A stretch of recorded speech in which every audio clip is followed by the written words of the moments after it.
A reputation for lying is the only thing worse than a reputation for bending the truth. Either way, getting caught in the middle of a lie obliterates everything: trust, careers, and not least of all, relationships. And as we'll see in this segment, the same principle applies to branding. Last month, we looked at why brands can't be arbitrarily invented, from the carelessness involved in making aimless brand expression choices to the pretentiousness of slapping on a logo as a one-size-fits-all solution. We touched on the importance of building a meaningful brand identity. Aside from working gradually and thoroughly to understand every aspect of what your organization does, there's no way to capture and present a brand identity that tells the full truth. Being fictitious or outright deceitful is the fastest way to destroy a brand or company that people can trust. So imagine for a moment that you've been trying for a long time to find that special person. So you decide to download a dating app. You've heard some success stories, so you're giving up on the real world and heading online.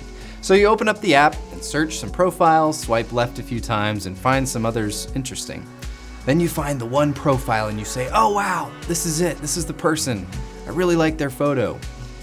You read the bio and you think, "Yeah, definitely, I really like them. I like what they're saying. I like Lord of the Rings too.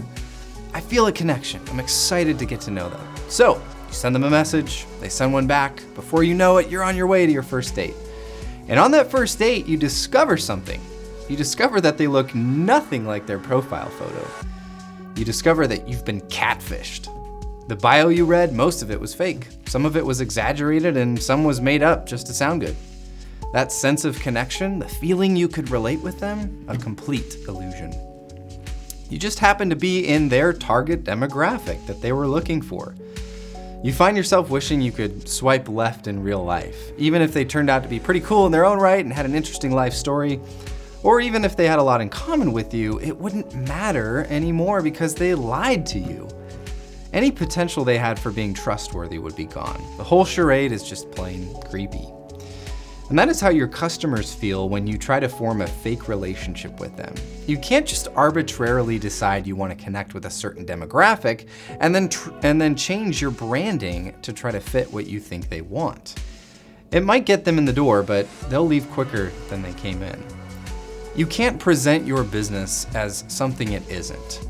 Real people are naturally adept at spotting fake people. We can recognize the stock photos on a website and artificial smiles from employees who actually hate their jobs. We feel cheated when the fun-loving tone of a Twitter feed doesn't match the robotic operator we get when we call expecting to talk with a real person.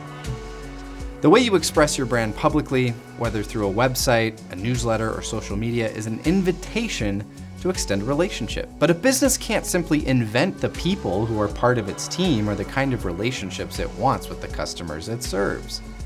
It has to carefully and painstakingly hire and train that team to align with its values, and it has to grow relationships with its customers through authentic and honest communication. Dating your customers in the real world takes a lot more work than creating a profile page with some beautiful photos and inspiring text. But those genuine relationships will pay off in loyalty and commitment. We're not saying all fiction is bad. There's good fiction, but good fiction must ring true.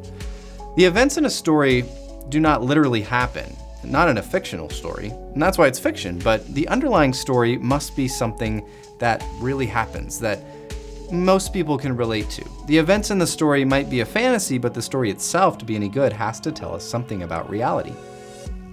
There's a difference between being fictional and being fictitious.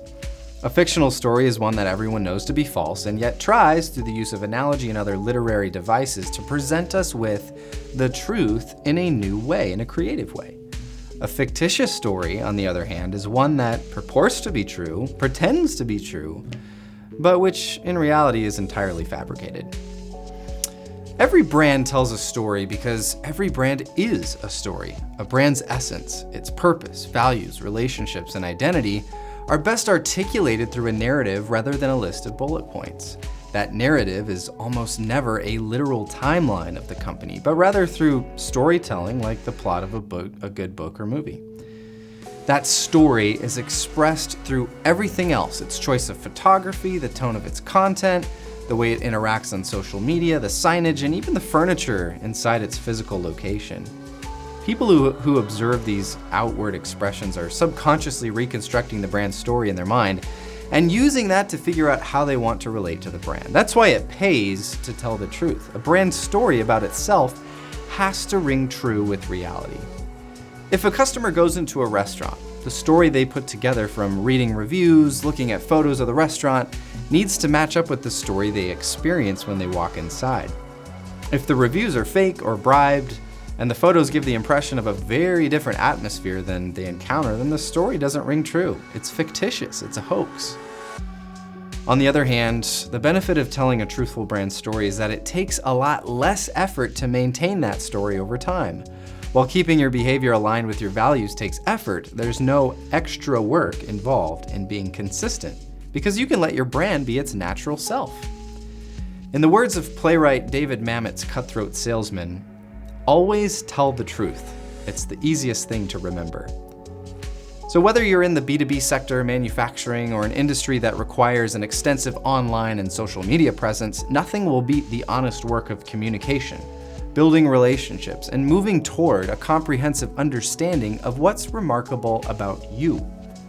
If you are tired of trying to date customers with a fictitious brand, or are struggling to get a handle on what you have to offer and how you should present yourself to everyone else, well, that's why Resound exists. With videos, self-assessments, and even one-on-one workshops, we've got resources aimed at helping B2B companies unlock their authentic and truthful brand identities. Whether it's helping revamp your social and website, or starting from scratch to help with brand identity and brand strategy, the Resound team is here to help. Because at the end of the day, we know that you are remarkable.